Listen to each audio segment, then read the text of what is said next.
Before we dive in, picture this. A black woman in first class gets quietly arrested mid-flight. But what if she wasn't a criminal at all? What if she was the one setting them up? This story isn't what you think, and by the end, the whole courtroom's on its feet. Buckle up. It's about to get real. Before we begin, let us know. What time are you listening and where from? Drop a comment below. We're listening too. Maya Ellison had never cared much for first class. She'd flown it more times than she could count, sure, but not because she liked the warm nuts or the champagne they poured like it meant something. It wasn't about the space or the leather seats. It was about what people saw when she sat there. That morning at JFK, she'd slipped through the terminal like any other traveler. No makeup, hair tied back, simple navy blazer, silver carry-on rolling behind her. She looked like someone important, just not important enough to raise questions. That was the whole point. At gate 19B, she handed her boarding pass to the gate agent, who glanced at it with a flicker of surprise before forcing a smile. "Enjoy your flight, Ms. Ellison," he said. It wasn't condescending, but it wasn't natural either, like her name didn't match the seat number. Maya nodded and walked down the jet bridge. The scent of recirculated air hit her as soon as she stepped onto the plane. Row 2, window seat. She preferred the left side, habit, not superstition. A quick scan of the cabin told her everything she needed to know. 3 older white men in tailored suits, a middle-aged woman reading a business journal, a couple wearing matching fleece jackets and whispering about their hiking trip. No one looked like they expected to see her here. The flight attendant smiled and said, "Welcome aboard." But her eyes paused for a beat too long when Maya gave her the seat number. "2A?" the woman asked, lips still curved upward. "Yes," Maya replied, keeping her voice calm. She didn't blink. The smile faltered just slightly. "Right this way." Maya sat down, placed her bag under the seat in front, and folded her hands in her lap. She could feel it already. The glances. Not hostile, not overt. Just that subtle weight of disbelief. The kind that settled on your skin like dust you didn't ask for. She glanced at the flight attendant's name tag. Renee, mid-40s, perfect bun. The kind of professional polish that told you she'd worked the aisles longer than some of these passengers had been flying. Efficient, sharp, watching. A minute later, Renee walked by again and offered Maya a hot towel. "Need help getting settled?" "No, thank you," Maya said, reaching for the towel. Renee hesitated for a half second, then moved on. No more words. Just a flick of something unreadable in her eyes. Maya had seen that look before, in interviews and depositions, in the hallways of buildings where justice was supposed to be served. She couldn't name it, but it always carried the same message. "You're not supposed to be here." It didn't bother her the way it used to. Now it just told her she was in the right place. As boarding finished, a soft voice came from the row behind. An older man, gentle drawl. "You headed to Atlanta for business or pleasure?" Maya turned and smiled politely. "Bit of both. Good town, busy but not too noisy. People still say good morning down there." He chuckled to himself. She nodded. "I know. I used to live there." The man raised his eyebrows as if reevaluating her. "Well, welcome home then." Home. That word hadn't landed right in years. Atlanta was history. Montgomery was history. Even D.C. didn't feel like home anymore. These days, home was wherever she could breathe and think clearly, which wasn't many places. The captain came on the intercom, something about expected turbulence over North Carolina. Maya leaned back and closed her eyes, listening more to the cadence than the content. The wheels began to roll. The hum of the engines deepened. Her fingers tapped the armrest lightly, not from nerves but rhythm. It was a habit, a pattern. Some people called it instinct. She called it calibration. She wasn't nervous about the mission. The part that unsettled her, just a little, was how familiar this whole thing felt.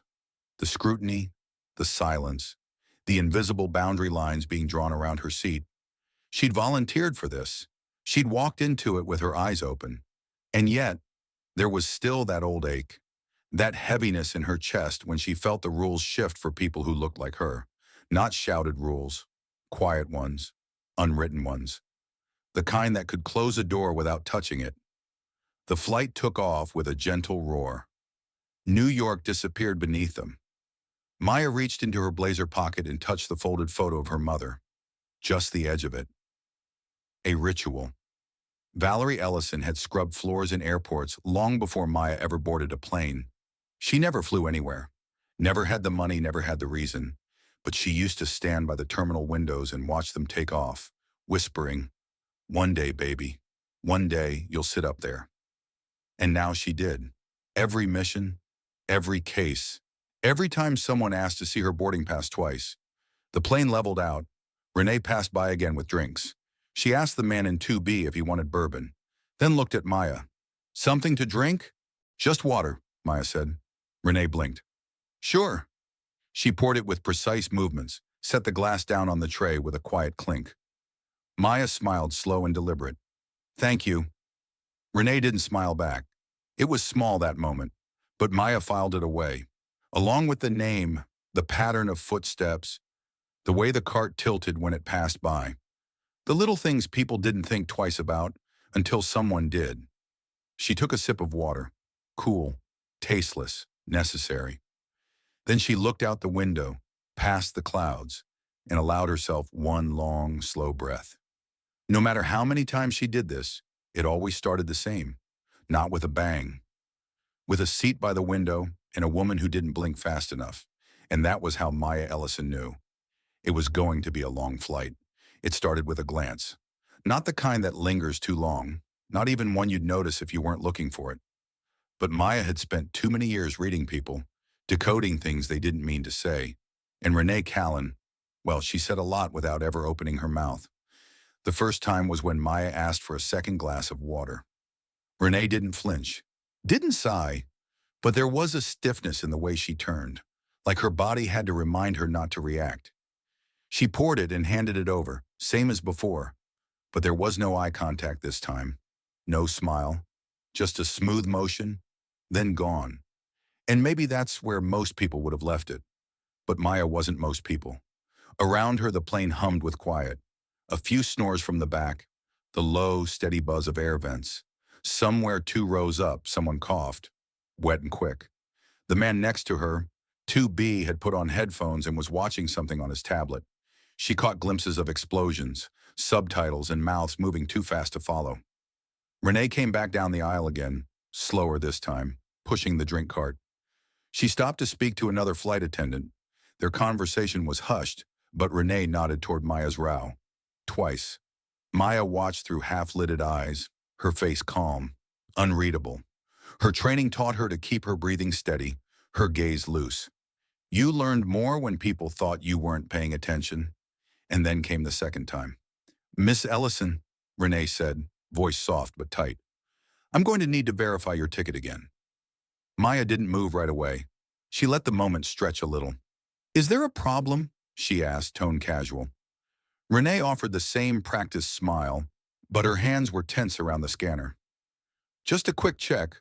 Standard protocol." "Funny," Maya said gently. "No one else got standard protocol." Renee blinked. Just once. But it was enough. "I'll only need a moment." Maya handed over her boarding pass without another word. Renee scanned it, looked at her screen, then back at Maya. Her lips pressed into a thin, polite line. "You're all set." Maya nodded, reclaiming her pass. No apology, no explanation. Renee moved on. She could have let it go, but Maya had seen this pattern before, in places where uniforms carried too much power, in courtrooms where evidence vanished, in precincts where men like her uncle were told to calm down while bleeding on the floor. She hadn't taken this assignment because she liked the discomfort. She took it because someone had to walk into these spaces with their eyes open and record everything. And sometimes that meant swallowing the small insults so you could expose the big ones. 15 minutes later, Maya excused herself and stepped into the restroom near the front of the cabin. She locked the door, leaned her hands on the counter, and stared at her reflection. Not for reassurance, for calibration. She reached into her inner jacket pocket and pulled out a compact mirror. Inside it, nested into the foam backing, was a tiny chip, still intact, still transmitting. The signal was weak inside the lavatory, but it was enough. Hidden in her carry-on was the rest of the rig. Nothing fancy, just a low-resolution motion trigger, embedded behind the liner. She'd planted it weeks ago during a trial run flight, just to make sure it couldn't be detected by routine checks. She hadn't activated it yet, until now. Maya pressed the edge of the compact and held it for 3 seconds. A blink of red, then green. Activated. She tucked it away, splashed her face, dried off, and walked back out. Calm, smooth, as if nothing had changed. But something had. When she reached her seat, her carry-on had been moved. Not far. Just shifted sideways, the handle angled differently, like it had been bumped or twisted and hastily returned. Most passengers wouldn't have noticed. Maya noticed. She sat down carefully, ran her fingertips along the zipper. Still closed, but the tension in the fabric told her the bag had been opened. However briefly, she exhaled slowly through her nose. This was it. The opening. The moment before everything begins unraveling. Somewhere toward the back of the plane, a baby started crying. A man groaned and asked for more peanuts. Everything looked ordinary, but in Maya's gut, something cold settled in. By the time they landed in Atlanta, the airport lights had dimmed to their late evening hum. The plane rolled slowly toward the gate. People started unbuckling, stretching, gathering their things. Then came the announcement. Passengers seated in row 2, please remain in your seats for additional security clearance. All other passengers may proceed to deplane. Heads turned. A few murmurs. Maya didn't move. The man next to her looked at her, puzzled. Did you hear that? She nodded once. Renee was already at the front of the plane, speaking to 2 uniformed officers from Airport Protection Corps. She gestured back toward Maya's seat. Calm, measured, like she was reciting protocol. The officers approached. One of them spoke first. Ms. Ellison, would you mind stepping off the plane with us? She looked at him steady. Am I under arrest? Not at this time, ma'am. We just need to ask a few questions. She stood up, adjusted her blazer. The man in 2B slid out of the way, visibly uncomfortable. She retrieved her carry-on, slung it gently over her shoulder. As she stepped into the aisle, Renee gave her a thin smile. Not smug, not cold, just satisfied. And Maya, with her hands relaxed at her sides, nodded slightly as she passed. She didn't say a word. Not yet. But she knew. The trap had been set. What Renee didn't know was, so had Maya's. The room they brought her to wasn't much bigger than a walk-in closet, and it smelled like someone had tried to clean it too late. Bleach over old sweat, air freshener, fighting a losing battle against mildew. The walls were the color of wet cardboard, and there were no windows. Just a single table, 2 chairs, and a vent that rattled every few seconds like it was trying to breathe through a cold. Maya sat quietly, hands folded. Her carry-on had been taken somewhere. Standard screening, they said. But she didn't protest. Not yet. The officers who met her on the jet bridge hadn't given names. Just badges, barked instructions, and the kind of tone that made it clear they were used to being obeyed. One of them, a broad man with thinning hair and a chest full of medals, had looked at her like she'd ruined his lunch break just by existing. She'd seen that face before, too. Across the room, the metal door creaked open, and a woman stepped inside. Tan slacks, pressed white blouse, shoulder-length hair pulled back in a no-nonsense clip. She looked tired but alert, like someone who stayed up reading depositions for fun. Miss Ellison, the woman said, closing the door behind her. I'm Julia Kemp. I've been assigned to your case. Maya glanced up. Public defender? Julia nodded, setting her worn leather briefcase on the table with a soft thump. I'm all you've got unless you've made other arrangements. I haven't. They stared at each other, a beat too long. Then Julia pulled out a legal pad and clicked her pen. I've reviewed the initial complaint, she said. There was a flag tip from APC, Airport Protection Corps. They claim your bag contained a controlled substance. Maya raised an eyebrow. And you believe that? Julia gave a half shrug. Honestly, it's not about belief. It's about the evidence. They said the same thing about fingerprints once, Maya replied. And we both know how that turned out. That earned a pause. Julia sighed and leaned forward. Look, I'm not trying to push you around. But the truth is, this isn't looking good. They've got a flight manifest, a scan log, and, this is the kicker, a flagged object detected by their AI scanner when your bag went through intake. We haven't seen the footage yet, but that's what they're saying. Maya leaned back, eyes on the ceiling. The vent rattled again. I didn't put anything in that bag, she said. I believe you, Julia replied quietly. But that doesn't change what we're up against. You don't even know me. I don't need to. I've seen enough cases where things didn't add up. Maya looked at her for the first time, really looked. The young lawyer had lines under her eyes that didn't belong to someone her age. There was a quiet worry in the way she held her pen like a shield. Ever lost one you knew was innocent? Maya asked. Julia swallowed. Yes. Maya nodded once.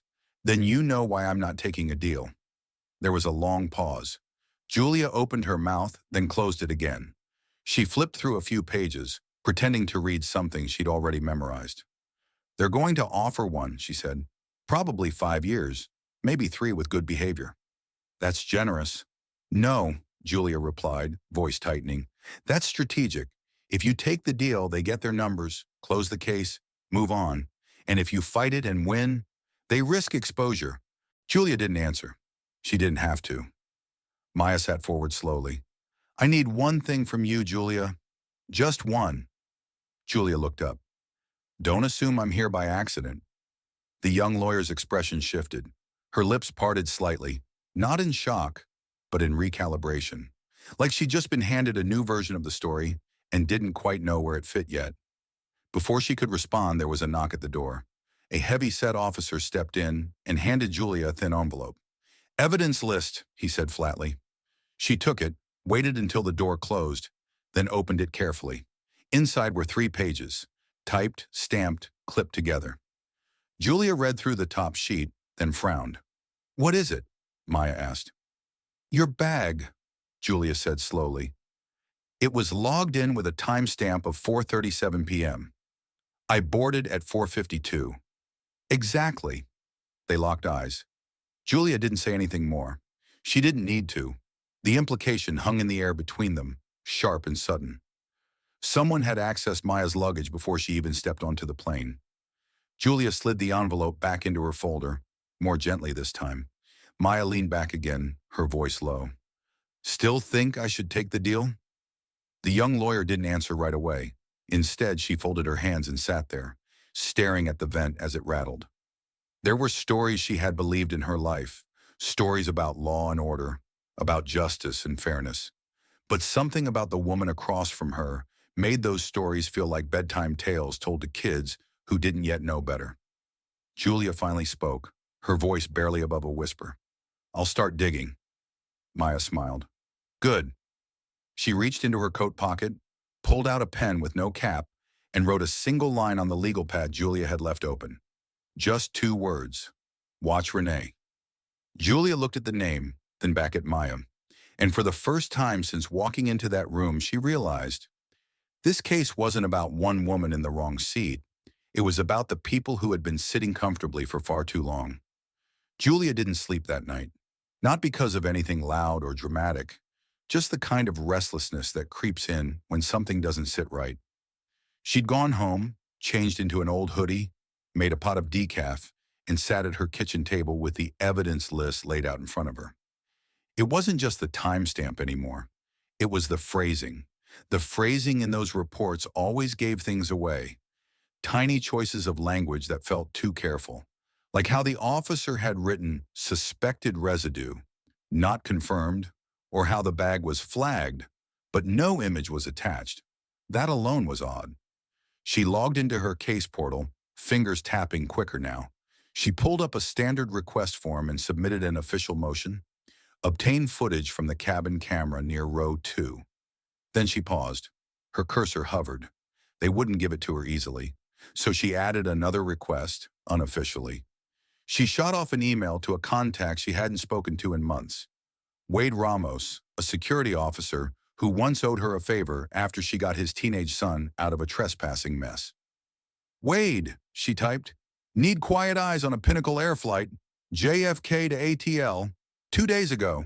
Cabin footage near 2A and anything weird with baggage handling. Quiet, please. She hit send. The next morning, her phone buzzed with a blocked number. She picked up fast. You're playing with fire, Kemp, Wade said without hello. That's what makes it worth it, she replied. What did you find? Cabin footage was requested for maintenance, right after the plane landed. Requested by who? Pinnacle's own tech division. Nothing flagged in the maintenance report, but the footage has been pulled.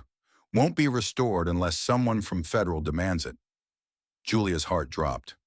And the baggage? Wade exhaled. Handled early, logged as preliminary security sweep. The tag scanned at 4:37? That came from a handheld scanner, not the usual checkpoint. Meaning someone went into her luggage by hand? Yeah, and that's not protocol. Julia sat in silence. Wade didn't hang up. You think she's being framed? He asked. I think she's not the first. There was a beat. Then Wade said, quieter. Then don't stop. The line went dead. Julia looked down at her notes. The name Maya had written still circled in pen. Renee. A few hours later, she was back in the detention center's interview room. Maya was already sitting, calm as ever, sipping bad coffee from a paper cup. You look tired, Maya said.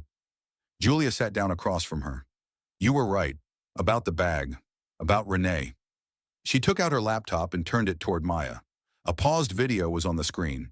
Blurry, handheld footage from a phone. A man's voice whispering, I think they're arresting her.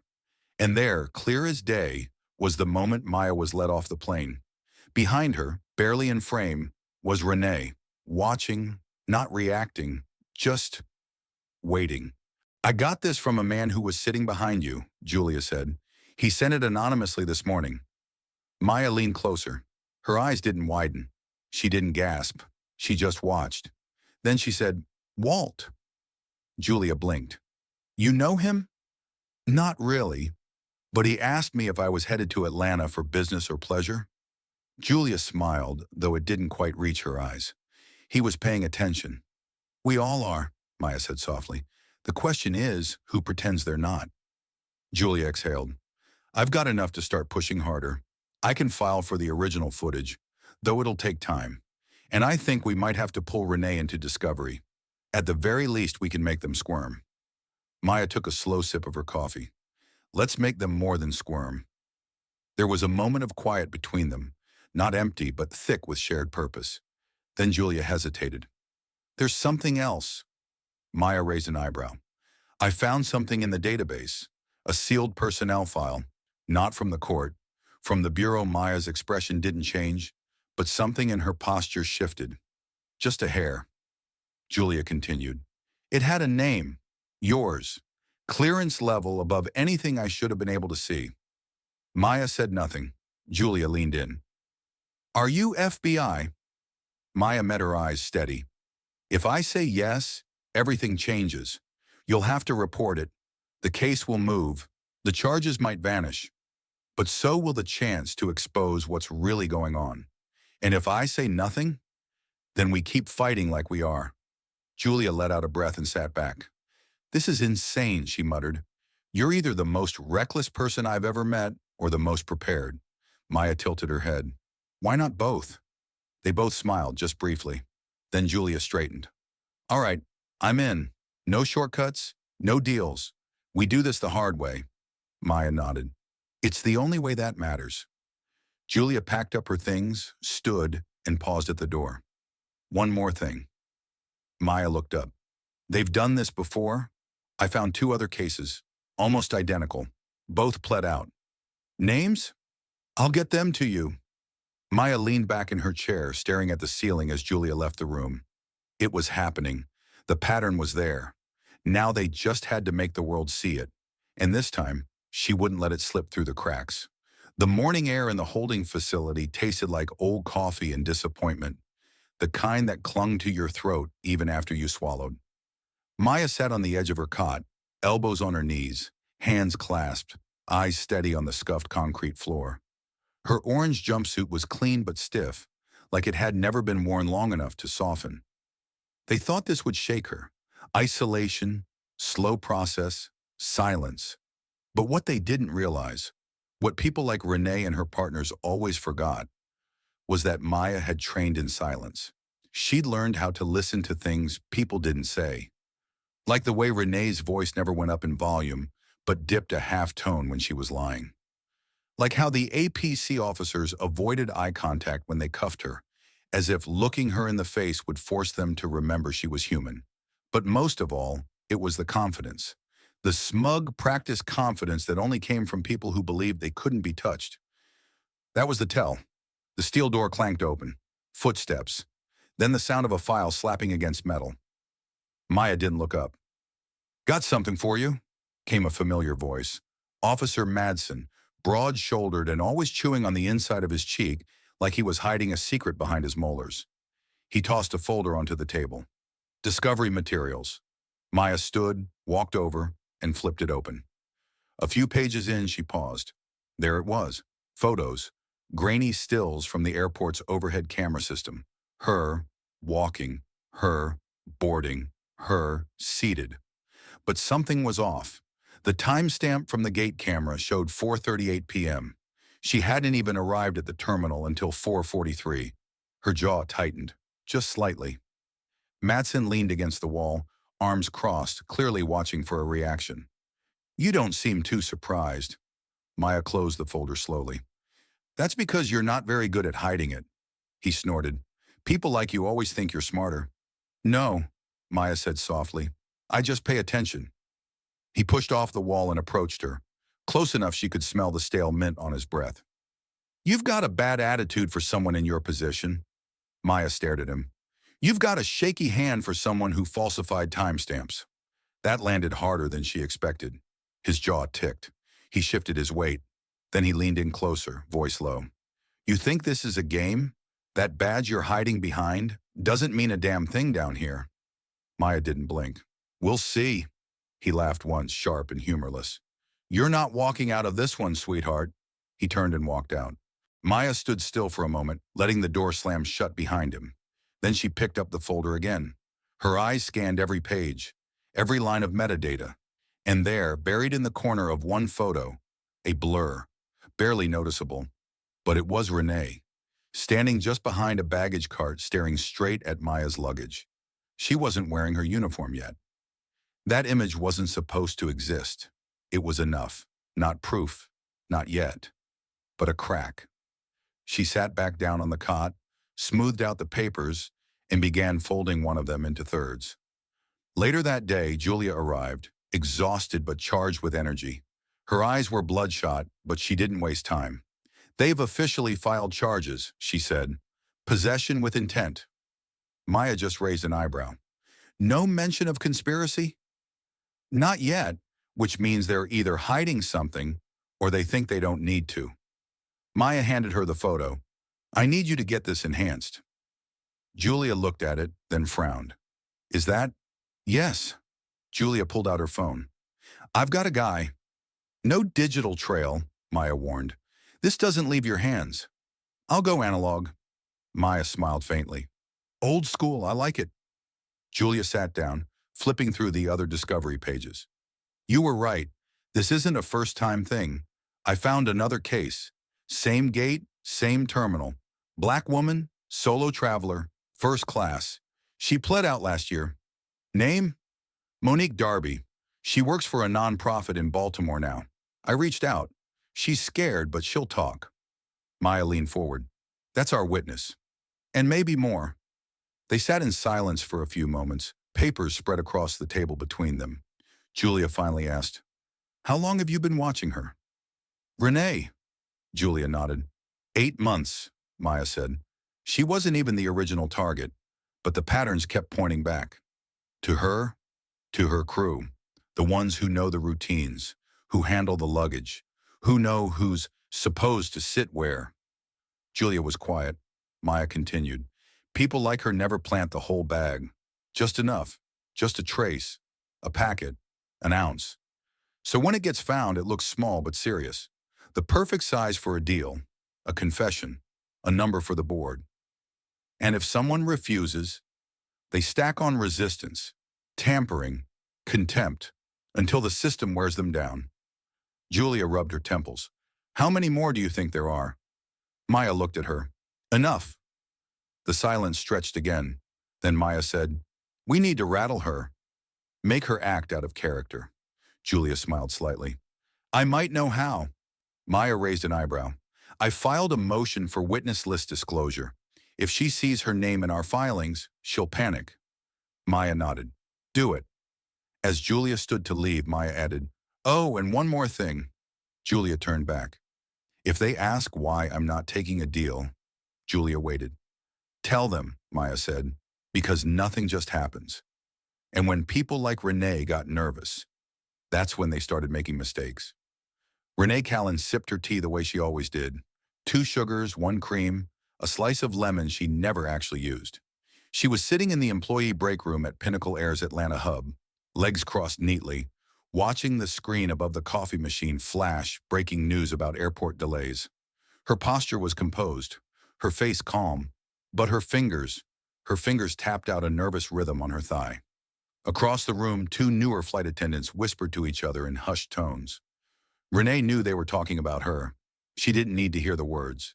She saw it in the way one of them kept glancing over, like she was trying to decide whether to ask something or stay quiet forever. Renee didn't flinch. Instead, she checked her phone. Nothing from Madsen, no updates, no reassurance. That was what bothered her.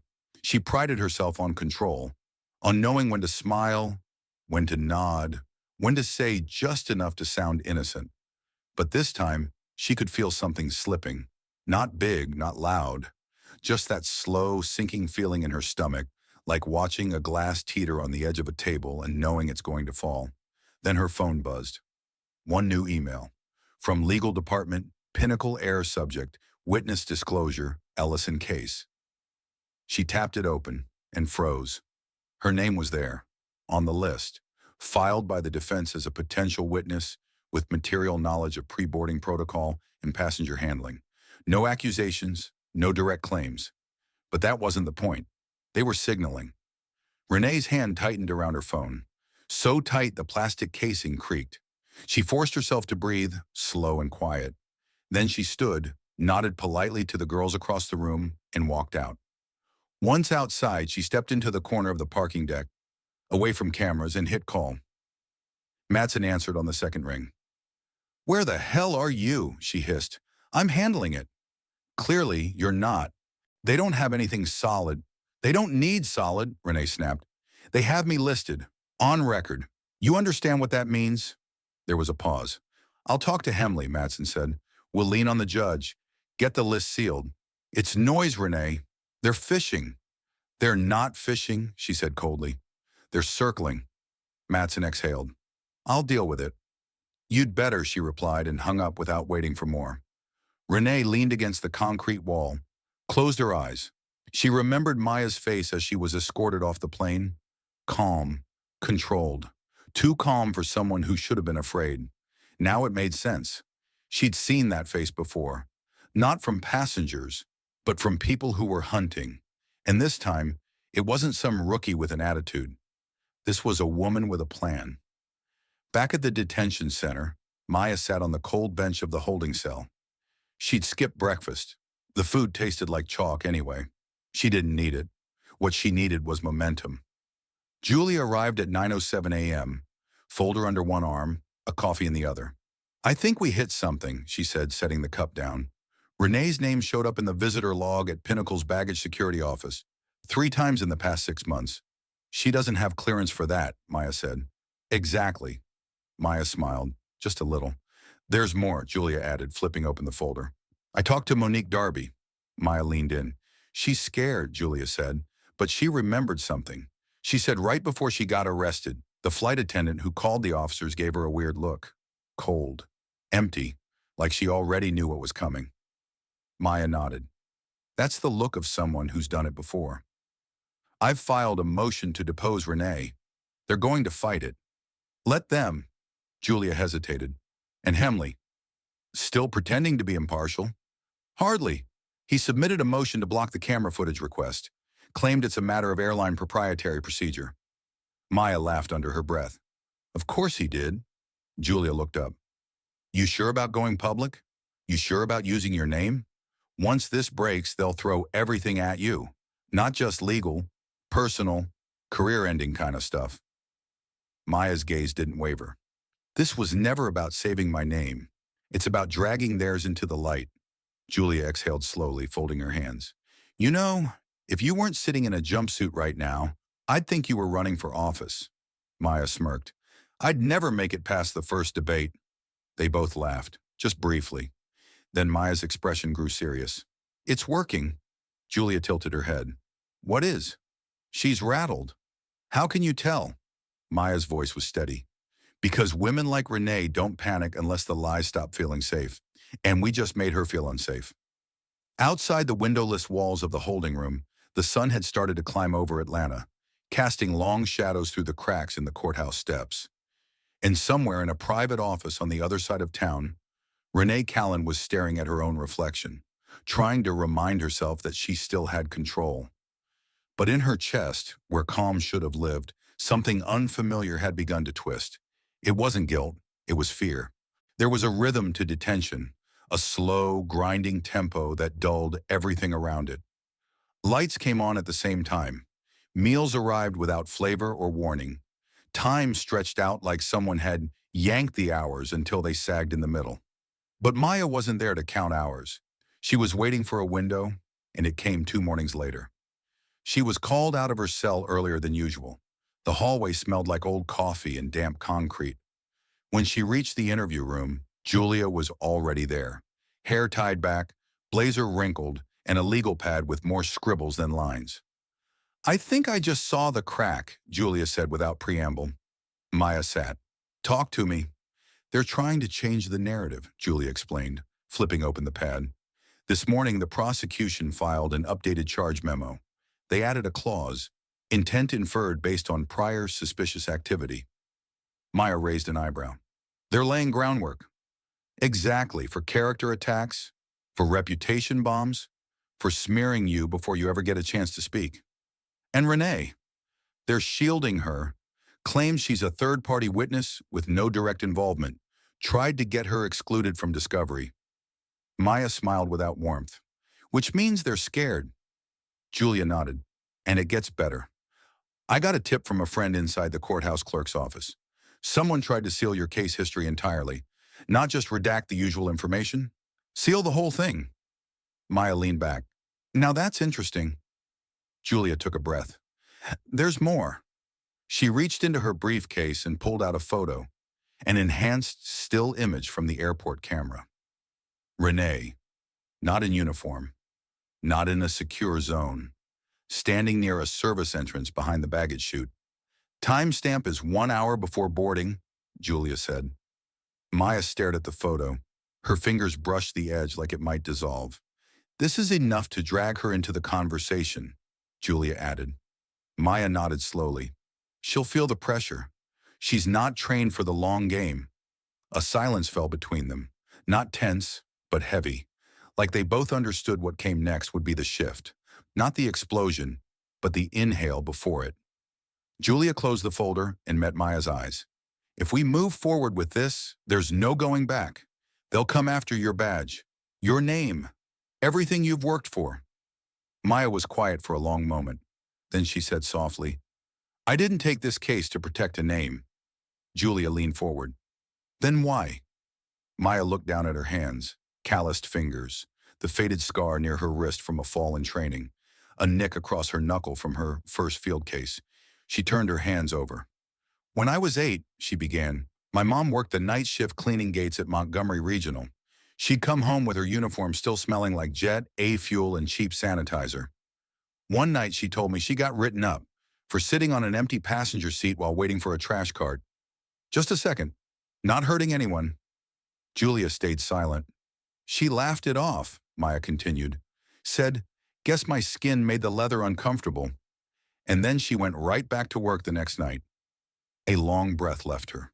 She died 10 years later, still mopping floors, never once flew anywhere. Julia swallowed hard. I'm sorry. I made a promise, Maya said, that I'd never let people like her get erased. There wasn't much left to say after that. Later that afternoon, Julia walked into the courthouse alone and filed an emergency motion to compel Renee Callan's deposition. She attached the enhanced photo, the security logs, the record of false timestamp, and she added one sentence at the bottom of the affidavit. This is not just a defense strategy. This is a search for the truth. Across town, Renee sat in her condo with the blinds half drawn. Her phone buzzed on the table. She didn't pick it up. On the screen was a notification. Court filing alert. Subpoena request. Renee Callan, Ellisonbury State. Her hand hovered over the device. She didn't tap it. She didn't have to.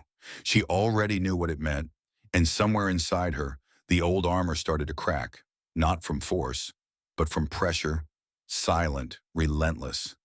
Exactly the kind Maya Ellison had been building all along. Brandon Levesque was only 21, but he moved like someone older, someone who had already learned to keep his shoulders a little tighter in public and his hands always visible when reaching into his backpack. He'd grown up in Shreveport, raised by a single mom who worked double shifts at the hospital. He was the first in his family to attend college. That morning, he was headed to Atlanta for a scholarship conference at Morehouse.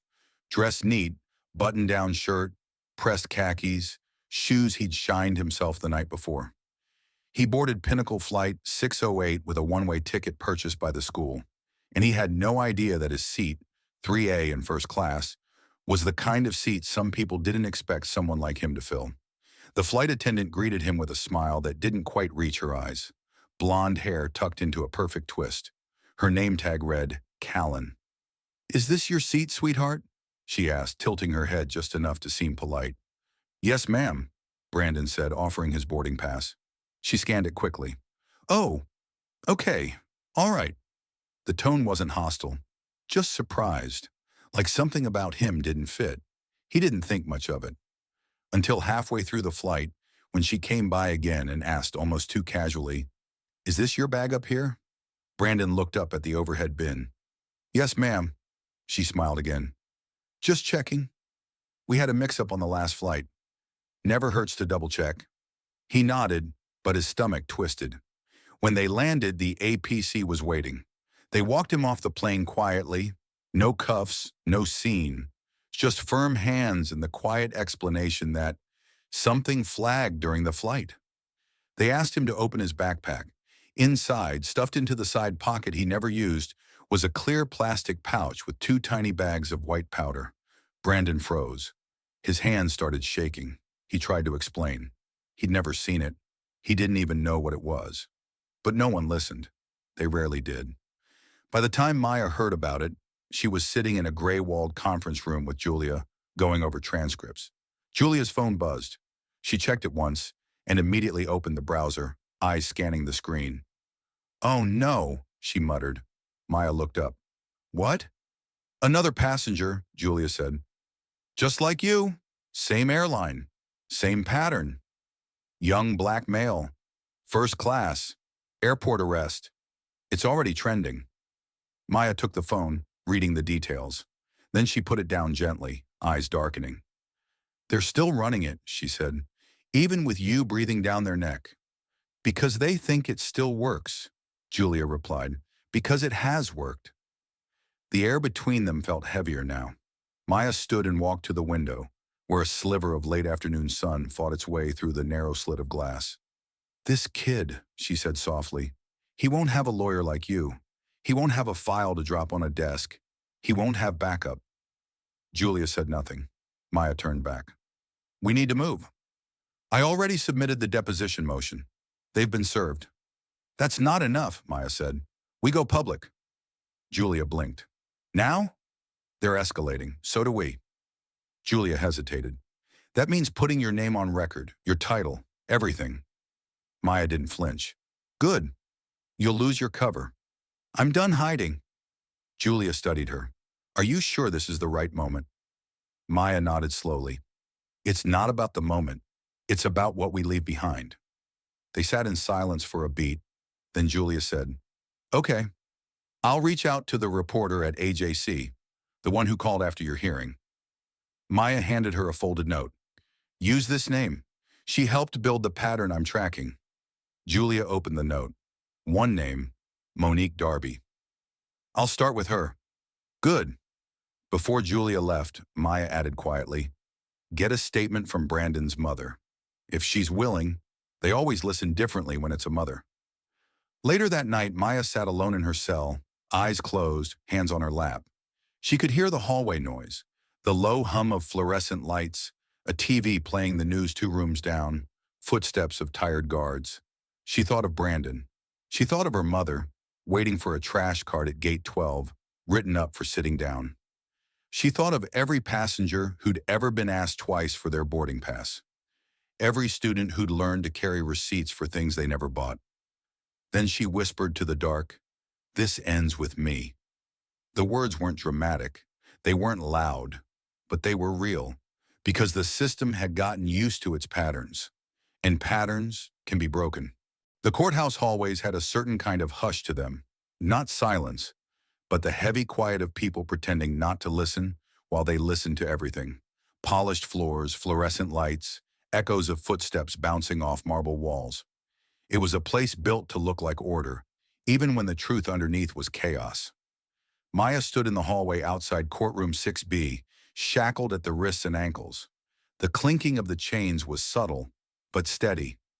Julia stood beside her, holding her briefcase like it was a shield. "You ready?" Julia asked quietly. Maya gave a single nod. "More than they are. Today wasn't the trial. Not yet. Today was about what could be said and what had to stay buried." The judge would hear arguments on the defense's motion to depose Renee Callan and admit new video evidence. The prosecution had already filed to block both. Julia glanced over the paperwork one last time, then leaned in. "They brought Hemley." Maya didn't even flinch. Of course they did. Douglas Hemley was the kind of man who made a reputation off quiet wins. Plea deals no one questioned, rulings that leaned just a little too conveniently in favor of institutions. He dressed like a catalog ad and smiled like someone who'd already seen the scoreboard. He was waiting when they entered the courtroom, sitting at the prosecution's table, calm as ever, flipping through papers he didn't need to read. Judge Roberta Langsley took the bench precisely at 9 a.m. Sharp eyes, sharp voice, known for running a tight docket. "Let's begin," she said, adjusting her glasses. "Defense motion first. Ms. Kemp?" Julia rose. Her voice was steady, not loud but firm. "Your Honor, we are seeking to depose Miss Renee Callan, a Pinnacle Air flight attendant with direct access to my client's person and property prior to her arrest. We have photo evidence placing Ms. Callan in a restricted baggage zone without clearance. We also have previous passenger reports with similar profiles." Hemley stood. "Objection? Irrelevant. Ms. Callan is not on trial. There's no direct accusation of wrongdoing." Julia didn't back down. "Yet, but we have enough evidence to establish a pattern of conduct, and my client has the right to confront those contributing to the circumstances of her arrest." Judge Langsley narrowed her eyes. "Mr. Hemley, what is the prosecution's objection to a deposition?" He folded his hands. "It's a distraction. Defense is trying to create a conspiracy where there is none. This case is about one individual, one bag, and one arrest." Julia stepped forward. "With respect, Your Honor, the state cannot cherry-pick reality. If their version of events includes intent inferred, then so must ours." There was a long pause. Judge Langsley tapped her pen against the folder in front of her. "I'll allow the deposition. Ms. Callan will be required to appear." Maya didn't react. Not outwardly, but something shifted behind her eyes, a calm determination setting deeper. Hemley sat down hard, no comment. Julia returned to her seat, whispering, "That's one." As court recessed, Hemley gathered his things a little too fast. Julia watched him closely. "He's rattled," she said. Maya nodded. "He's not used to the narrative slipping away." Outside the courtroom, reporters gathered. Microphones, cameras, scribbled notes. One called out, "Ms. Ellison, do you believe you were targeted?" Maya paused, then looked directly at the reporter. "I believe what's happening to me isn't new. It's just the first time someone stayed standing long enough to fight it." That quote made headlines by lunch. Later that day, back in her cell, Maya was visited by an officer she hadn't seen before. Young, nervous. She carried a sealed envelope. "For you," she said, voice low. Maya opened it after the door closed. Inside was a single sheet of paper. No letterhead, no signature, just 4 words. "We're watching you too." She folded it, placed it in the center of her cot, and stared at it for a moment. Then she smiled. because they'd finally said it out loud. They were scared, and that meant the blade was right where it needed to be, pressing against the edge of something ready to split open. It wasn't part of the original plan. Defendants rarely testified before trial, especially not when they were still wearing county orange and shackles. But Maya Ellison had spent her entire career studying pressure, how systems applied it, how people broke under it, and sometimes how to apply it back. This morning, the pressure shifted. Julia stood at the defense table, motion in hand, voice steady. "Your Honor, the defense would like to call Maya Ellison to the stand." Gas rippled through the courtroom like dropped glass. Hemley stood instantly. "Objection. The defendant is not required." "She's not required," Julia interrupted, "but she's willing. The state has built their entire narrative around character. We intend to respond." Judge Langsley looked over the rim of her glasses. "Are you certain you want to proceed with this, Miss Kemp?" Julia glanced at Maya, who gave a single, quiet nod. "Yes, Your Honor." The judge motioned toward the witness box. "Then let's hear from her." Chains clinked softly as Maya stood. She walked forward with that same calm step that unnerved everyone watching. She took the oath, sat down, and folded her hands on the wood. Her voice, when it came, was smooth, not theatrical, not performative, just real. "My name is Maya Ellison," she began. "I'm 41 years old. I was born in Montgomery, Alabama. My mother worked night shifts cleaning terminals at the local airport. I used to sit outside the employee entrance, waiting for her to finish, watching the planes take off." She paused, letting the quiet settle. "I never thought I'd fly first class. Not because I couldn't, but because I knew what it meant for someone who looked like me to be seen sitting there." A beat passed. "I'm also an agent with the Federal Bureau of Investigation." Gasps again, this time sharper, louder. Hemley stood.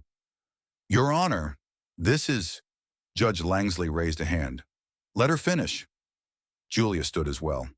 "We have documentation, her assignment, her clearance, her operation brief, everything, submitted under seal this morning." The judge looked down, brows tightening, then back at Maya. "Proceed." Maya nodded. "I was placed on this flight as part of an ongoing investigation into unlawful targeting and false flag arrests committed by security contractors affiliated with Pinnacle Air. Specifically, I was tracking an emerging pattern of passengers, mostly black, mostly flying alone, often seated in premium cabins, being arrested based on evidence that was either mishandled or possibly planted." Hemley's face was pale. He looked toward his co-counsel, who stared back helplessly. Maya continued, her tone even. "I didn't bring drugs onto that flight, but I knew they might try to say I did. That was the point. We had to be sure." "And were you sure?" Julia asked softly. Maya turned toward her. "I am now." Julia handed a folder to the bailiff, who passed it to the judge. "Within that file, Your Honor, are 5 internal complaints submitted to the Bureau over the last 18 months. They all describe similar incidents, similar passengers, same airport, same airline. At least 3 of them mention the same flight attendant." She paused. "Renee Callan." The courtroom was dead silent. Then Maya added, almost quietly, "We believe those arrests were not accidents. They were performance, numbers, bonuses, promotions." Julia turned toward the jury. "The state has argued this case is simple, that it's about one bag, one arrest, one person. But what if it isn't? What if it's part of something bigger, something that only looks like justice if you squint hard enough?" She paused. "Ms. Ellison didn't come forward to save herself. She came forward because she's seen this before, because it keeps happening." Maya leaned forward. "Because every time we let it slide, it gets easier for the next person to fall." Hemley didn't object again. He couldn't. He just sat there, fists clenched, face unreadable, but no longer confident. The judge recessed for the day, but the room didn't move. Reporters were already out of their seats. Phones buzzed. The courtroom door opened to a swarm of cameras. As Maya was let out, a young woman in the back stood up. She wore a dark blazer and had tears in her eyes. Monique Darby. Maya saw her. She nodded once, silent but full of weight. Outside, the clouds rolled low over Atlanta. The air felt heavy, electric. And inside the court, for the first time, the state's version of truth began to tremble. Because when a name like Maya Ellison is no longer a mystery, it becomes a mirror. By the time the courtroom reopened the next morning, the atmosphere felt different, tighter. Like everyone inside had suddenly realized they were no longer just watching a trial. They were witnessing something beginning to crack. Maya sat at the defense table, now dressed in a dark suit borrowed from Julia's emergency stash. The orange jumpsuit was gone. Her chains had been removed.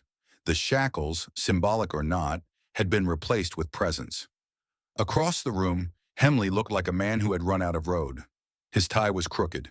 He hadn't shaved. There were faint circles under his eyes, the kind lawyers got when they stopped believing in their own narrative, but had to keep reading it anyway.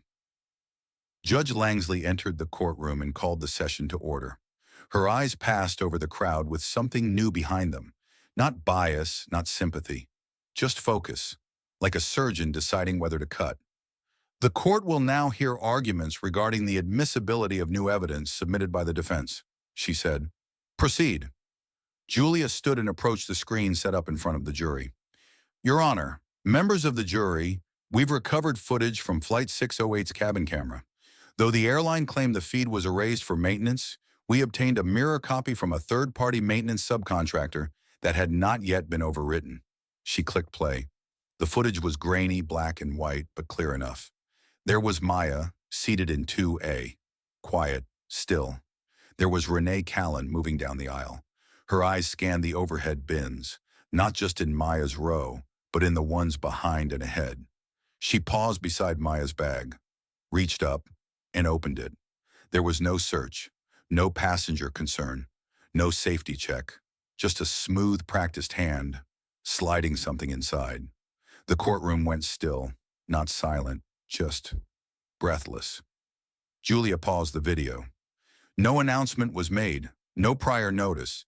Ms. Callan had no cause to enter the passenger's bag, and yet, there she is, acting alone. Hemley stood, voice hollow. This footage has not been independently verified. Judge Langsley raised an eyebrow. Are you disputing its authenticity? Hemley faltered. We request time to review. Julia cut in. They had that time. They claimed it didn't exist. The judge nodded once. Motion to admit is granted. Hemley sank back into his chair like someone had knocked the air out of him. Julia turned to the jury. That was just one flight. But this pattern didn't start with Maya Ellison, and it didn't end with her. She motioned toward the door. The defense calls Monique Darby to the stand. There was a soft murmur in the courtroom as Monique stepped forward. Mid-30s, professional calm, but her hands trembled slightly as she was sworn in. Julia approached gently. Ms. Darby, can you tell us what happened to you last September? Monique nodded. I was flying from Charlotte to Dallas. First-class seat, a work trip. I'm a grant writer for a national housing nonprofit. I'd saved up points to upgrade. What happened once you boarded? The flight attendant. She stared at me. I didn't think much of it, but after takeoff, she came back and asked to see my boarding pass again. Said there was a discrepancy. I gave it to her. She scanned it, smiled, said, all good. Then what?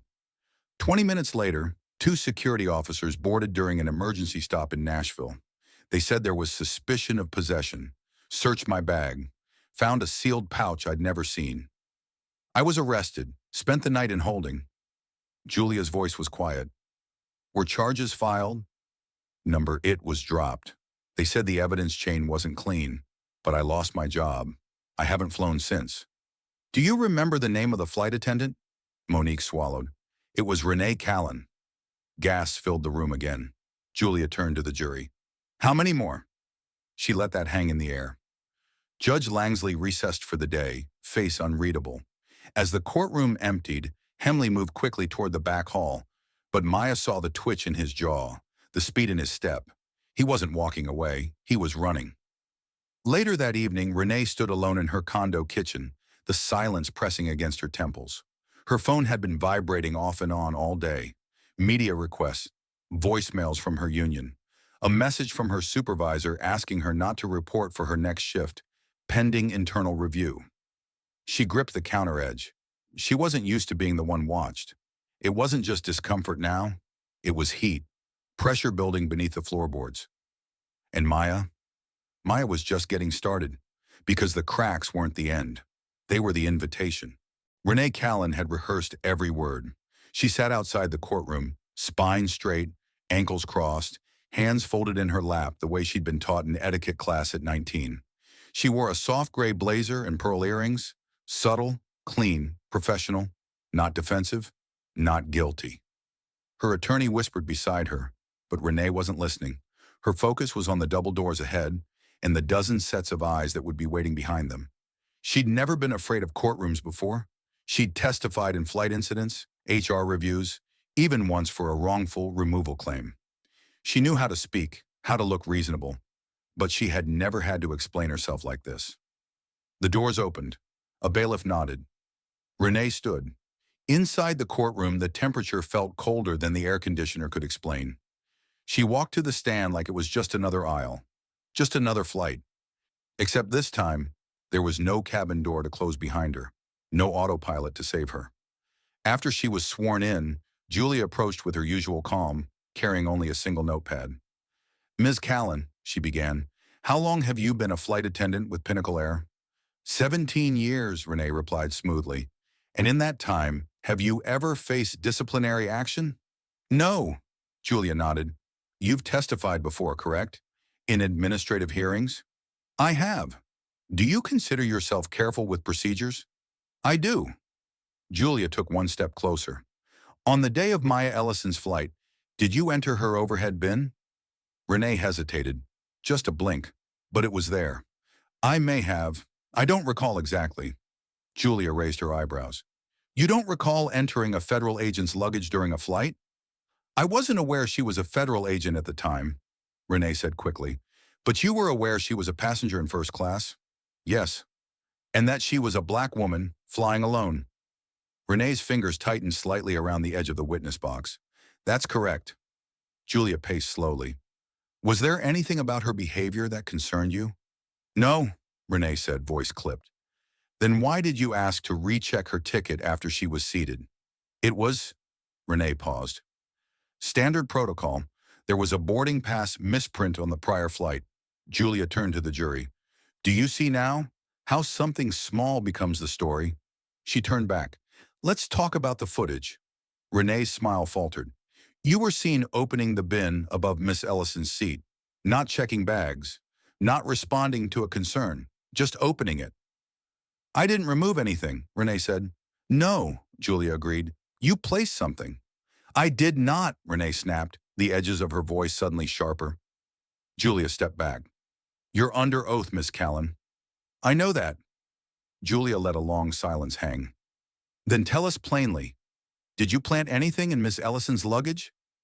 Renee's jaw clenched. "No." "Did you authorize anyone else to?" "No." "Were you aware that her bag was flagged before the flight ever began?" Pause, just a second too long. "I wasn't aware of any wrongdoing." Julia nodded slowly. "Interesting, because your name shows up on the access log for the baggage security room. 3 times, each one within hours of an eventual arrest involving a passenger of color in first class.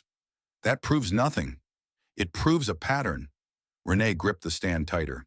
"You're twisting this." "I'm clarifying it," Julia said, her voice rising ever so slightly. "Because for years, people like Maya Ellison have had to sit quietly while people like you made them feel like they didn't belong. And now, finally, we're asking why." Silence spread through the room like a slow leak. Renee didn't respond. Her mouth opened slightly, but the words stuck. Her lawyer shifted uncomfortably beside her. Then Julia delivered the final blow. "In the deposition for Monique Darby's arrest," she said, "you claimed not to recognize the passenger. Yet Monique filed a complaint 2 days after, describing your face in detail, including your name tag and a comment you made about upgrades going to anyone these days." Renee's voice cracked. "That was taken out of context." "But you said it." "I..." Renee stopped. Her eyes flicked to the judge, the jury, the gallery. In that moment, she wasn't polished. She wasn't practiced. She was just a woman unraveling under the heat of her own creation. Julia turned away without another word. "Your Honor," she said, "no further questions." The judge dismissed the witness. Renee stepped down slowly. Her heels clicked against the floor, But this time there was no confidence in the rhythm, just a shiver behind every step. At the defense table, Maya didn't smile. She didn't gloat. She just watched, because justice wasn't always about the verdict. Sometimes it was about seeing a system squirm in the sunlight. The press had started gathering before sunrise. By the time Maya and Julia arrived at the courthouse that morning, camera crews lined the sidewalk, lights blinking, reporters rehearsing, opening lines into microphones while sipping lukewarm coffee. The news vans parked bumper to bumper made it look like a crime scene. And maybe in a way it was. Inside the courtroom, the mood was different now. Not just tense, expectant. Even the jury seemed to sit a little straighter, as if some invisible shift had tilted the whole building forward. The bailiff called order. Judge Langsley entered. Her gaze swept across the room, resting briefly on Hemley, who looked like a man balancing a house of cards in a wind tunnel. "Prosecution," she said. "Your witness." Hemley stood, adjusted his tie, and summoned his last card. The state calls Officer Kevin Madsen. Maya felt her spine stiffen. Madsen entered with his usual lumbering stride, face carefully blank, the badge on his chest reflecting the overhead light. He took the stand, raised his hand, swore the oath. But even from where Maya sat, she could see it. His fingers twitched slightly when he said the truth. Hemley approached, projecting confidence that didn't quite reach his eyes. "Officer Madsen, can you walk the court through the events of the day Miss Ellison was taken into custody?" Madsen nodded. "We received a tip about a possible drug mule flying under a false identity. Passenger in seat 2, A, first class, female, black, traveling alone." Maya felt the words slice, even though she knew they were coming. "And what did you find upon searching her bag?" "2 packets of a white powdery substance consistent with cocaine," Madsen replied, "located in an exterior zipper pocket of her carry-on. Were there any irregularities with the search or chain of custody?" "No, sir," Madsen said flatly. Hemley gave a slow nod and turned. "No further questions." Julia stood, her heels echoing with measured grace. She approached like someone who'd been waiting weeks for this exact moment. "Officer Madsen," she began, "you said the tip referred to a black female passenger in first class. That's oddly specific. We get detailed intel sometimes. Do you have a record of that tip?" "It came through APC internal reporting. Voice call, not digital. So no transcript, no recording." "No." Julia stepped forward. "Would it surprise you to learn that APC doesn't log anonymous calls unless they come through the federal TSA line?" Madsen shifted. "I wouldn't know about that." "Sure you would, because you're the one who flagged the bag." Silence. Julia raised a piece of paper. "This is a copy of the timestamp from your scanner. You logged Miss Ellison's bag at 4:37 p.m. Her flight boarded at 4:52. She stepped closer. Explain how you scanned a bag that hadn't arrived yet." Madsen blinked. "It might have been mislabeled." Julia nodded as if she expected that. "Let's try another angle." She held up a photo, the grainy but clear footage of Renee near the baggage chute. "Recognize her?" "Yes." "Was she authorized to be in the baggage corridor that day?" "No." "And yet, she was." Madsen looked like he'd swallowed something sharp. "That's not relevant to my actions." "Oh, but it is," Julia said, her voice suddenly softer, "because someone put something in that bag, and your scan created the paper trail. What I want to know is, were you the one who planted it, or were you just the one who helped cover it?" "Objection," Hemley shouted. "Sustained," the judge said, but she didn't look away from Madsen.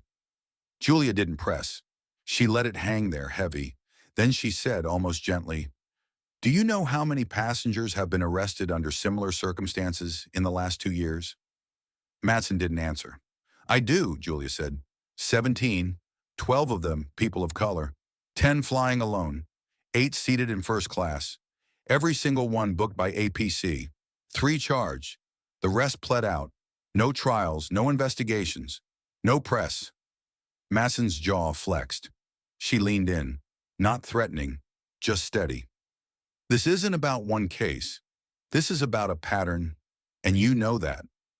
Madsen's eyes flicked toward Hemley, then down at his hands. "No further questions," Julia said, and walked back to her seat. The courtroom stayed frozen for a beat. Then Judge Langsley recessed for lunch, Outside, reporters scrambled, headlines already forming in real time. Inside, Maya sat motionless, watching, because she knew what fear looked like. But what she saw in Madsen now wasn't fear. It was doubt.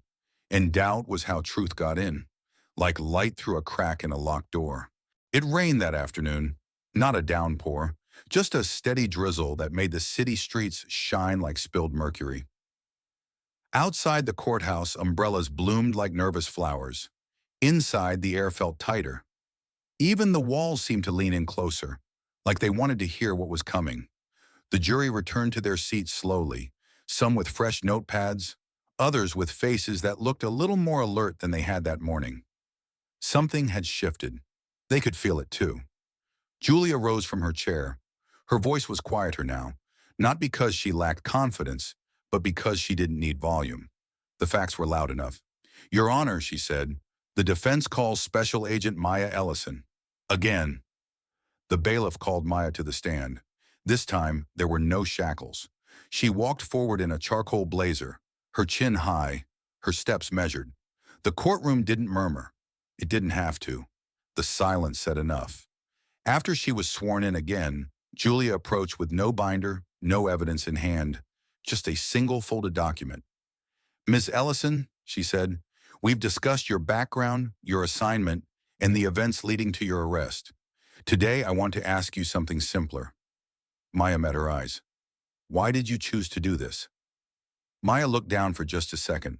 When she looked up, her voice was soft, but there was steel under it. "Because I've seen too many people disappear in places like this." She glanced toward the jury, then continued. "I don't just mean physically, though yes, that happens too.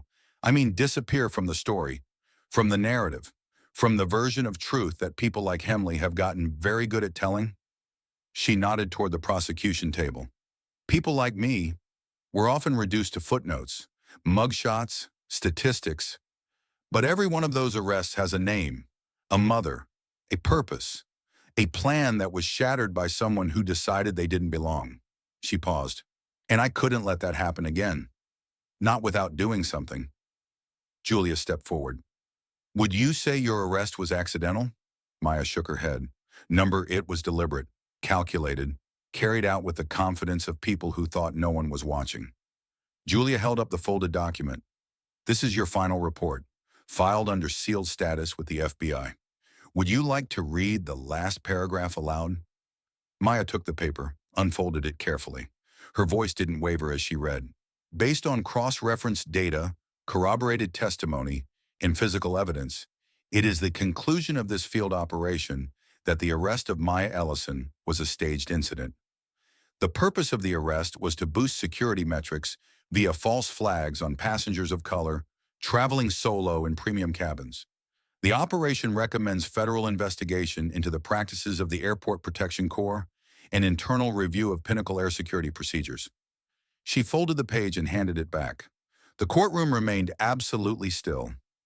Julia nodded. "Thank you, Agent Ellison." She turned. "Defense rests." Judge Langsley sat for a long moment, tapping her pen gently against the bench. Then she turned to the prosecution. "Mr. Hemley, any rebuttal?" Hemley stood slowly. His voice was low, hoarse. "The state waives rebuttal." He sat back down like a man who had already begun packing his office in his mind. The judge looked at the jury. "We'll proceed to closing arguments tomorrow. This court is now adjourned for the day." The gavel struck once. Sharp, final. As the courtroom emptied, Maya remained in her seat for a few more seconds. People were whispering now. Jurors, reporters, even court staff. But she heard none of it. Her eyes were locked on Hemley. He wasn't looking back. Because he knew. This wasn't just the unraveling of a case. It was the moment before the fall. And Maya Ellison had pulled the first thread. Outside, the rain had stopped, but the air still held the smell of something new coming, like the earth itself had paused, waiting. The courthouse was different that morning, not just in energy, but in weight. Something had settled into the walls overnight, a quiet anticipation, like a room waiting to exhale. Reporters were everywhere, but they didn't call out. The gallery filled quickly, and nobody whispered. Even the bailiff seemed to walk softer. Inside, Julia adjusted her collar. Her suit was pressed, her hands steady, but her eyes moved constantly, scanning, listening, absorbing everything. This wasn't just the end of a trial. This was the beginning of an answer. Maya sat beside her, calm as ever. No fidgeting, no show of nerves, just presence, focus. Like someone who already knew how this would end, but came anyway, to see the weight of it land in real time. Judge Langsley took the bench and called the courtroom to order. "Before we hear closing arguments," she said, "I have reviewed motions submitted late yesterday by the Federal Department of Justice." That turned heads. Even Hemley looked startled. These include findings from an internal audit of the Airport Protection Corps, statements from multiple passengers previously detained under questionable circumstances, and a sworn affidavit from Officer Kevin Madsen, filed under protective seal. Maya didn't react, but Julia's jaw tightened slightly. The judge continued. "In light of this new information, the court finds significant cause to question the integrity of the original arrest and evidence presented by the state." She turned to the jury. "You are hereby released from further duty." Gasps rippled across the room. Someone in the back muttered, "Wait, what?" Hemley stood, but Judge Langsley cut him off. "Mr. Hemley, please remain seated. The state will be addressing separate charges before this court." Julia looked at Maya. Maya nodded once. "Ms. Ellison," the judge said, "all charges against you are formally dismissed." The gavel struck. Just like that, it was over. But no one moved, until the side doors opened and two federal agents walked in, calm, clean-cut, focused. They didn't speak. They didn't need to. They went straight to the prosecution table. One approached Renee Callan, who sat stiffly behind her attorney, face frozen. "Ms. Callan," the agent said, "you're under arrest." Renee's breath caught. She didn't speak, just blinked, twice, slowly. Her hands trembled as they were cuffed behind her back. At the same time, a second pair of agents stepped behind Hemley. He turned slowly, face pale.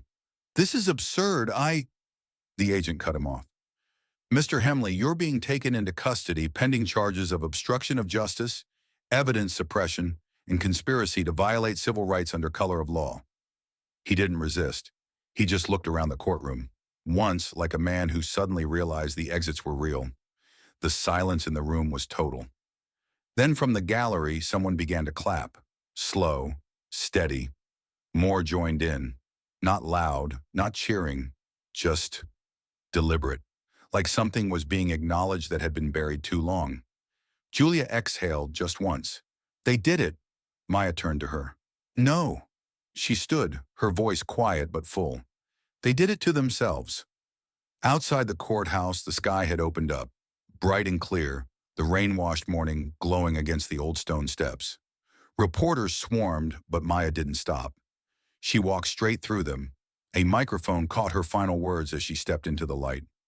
This wasn't justice catching up. It was justice refusing to keep waiting.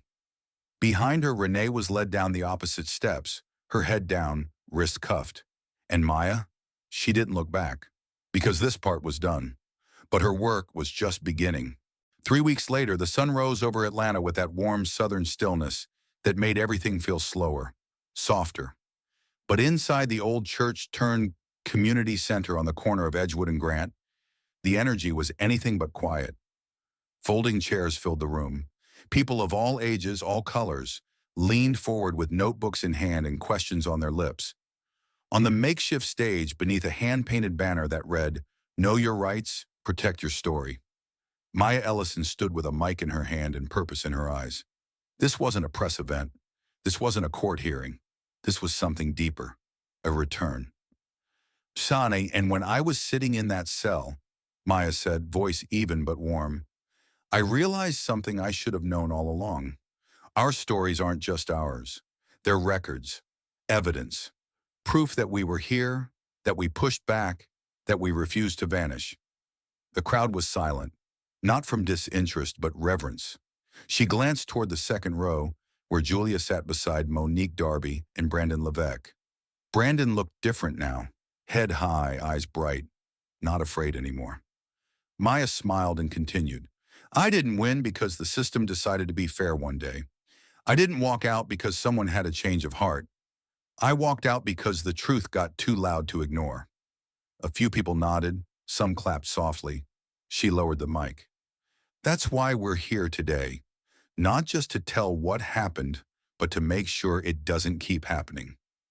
After the session ended, people lined up, not for photos, but to thank her, to share their stories. One woman said she'd been pulled off a plane in Miami for matching a description. A teenage boy said his uncle had a file that no one ever opened. A grandmother handed Maya a faded envelope and whispered, "He was in your shoes before there were cameras." Maya took it all in, carefully, patiently. Later, as the crowd thinned, Julia walked up, holding 2 coffees. "Black, no sugar," she said, handing one over. "You remembered," Maya smiled. "I remember a lot of things now," Julia said, then paused. "It's strange. After everything, I still can't believe they turned on each other."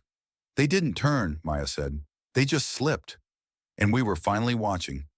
They stood there for a moment, both quiet. Then Julia asked, "What now?" Maya looked around the room. People were still gathered in small circles, talking, laughing, connecting. The kind of thing the news never filmed. The kind of thing that lasted.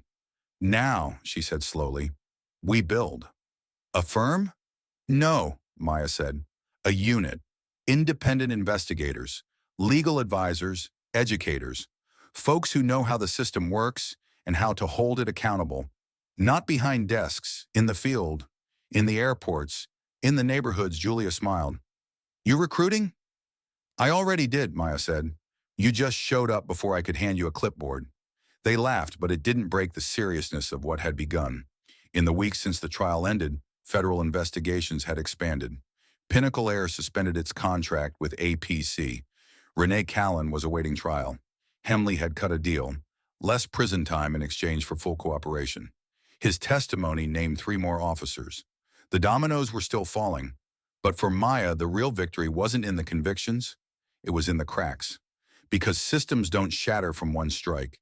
They crumble from pressure, from truth, from people refusing to sit down when told to stay quiet. As she walked out into the afternoon sun, Maya glanced up at the sky. Planes still flew overhead, still boarded, still carried strangers to places they'd never been. And somewhere in those cabins, someone like her might be sitting in 2A, wondering if they were safe. If they were seen, they would be, because Maya Ellison was watching. And this time, the system was watching her right back. Not with suspicion, but with fear. And if there's one thing we can take away from Maya Ellison's story, it's this. Justice doesn't show up on its own. It needs someone brave enough to drag it into the light. When the people they underestimate start speaking up, that's when the powerful start to panic. What do you think? How many more Maya Ellisons are still out there, waiting to be heard? Drop your thoughts in the comments. We're listening. And don't forget to subscribe for more real, powerful, and unforgettable stories just like this one. This is only the beginning.